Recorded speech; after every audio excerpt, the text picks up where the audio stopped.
Brought to you by GTA, your island, your network. Going yet another round. I think the Speaker has been very inconsistent in his approach towards the government finances. The point of contention, the hospital's budget. The administration saying GMH was shortchanged, blaming Speaker BJ Cruz for not agreeing with the $22.3 million financial projection that the hospital proposed. With our Speaker, he, in one hand, was able to spend $250 million in unfunded obligations for the retirement fund for expanding benefits. And we're looking at repairing a hospital so that it can be have equipment such as MRI. It can stop having leaky roofs. We do not have some sort of an electrical short in our wiring systems.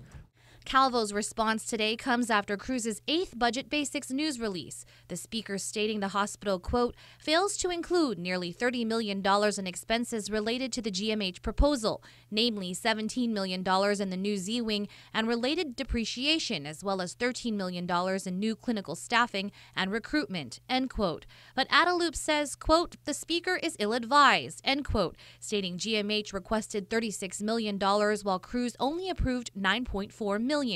Cruz takes another jab at the administration, stating, quote, the governor's latest statement seems to come out of the same crackerjack box as his response to the U.S. GAO. In Calvo land, Adelup can ignore $30 million in expenses just because it proves their plan loses money. In Calvo land, you can ignore that the legislature appropriated $800,000 more to GMHA in FY18 than the governor requested and still blame the legislature.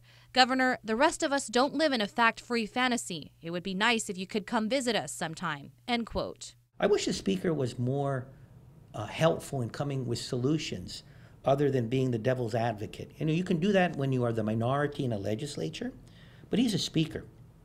And as a Speaker, he has to show some leadership, and he hasn't shown it to this point.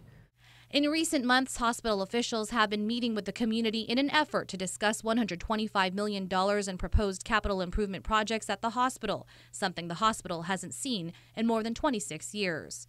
Reporting for Guam's News Network, I'm Valerie Maige. Brought to you by GTA, your island, your network.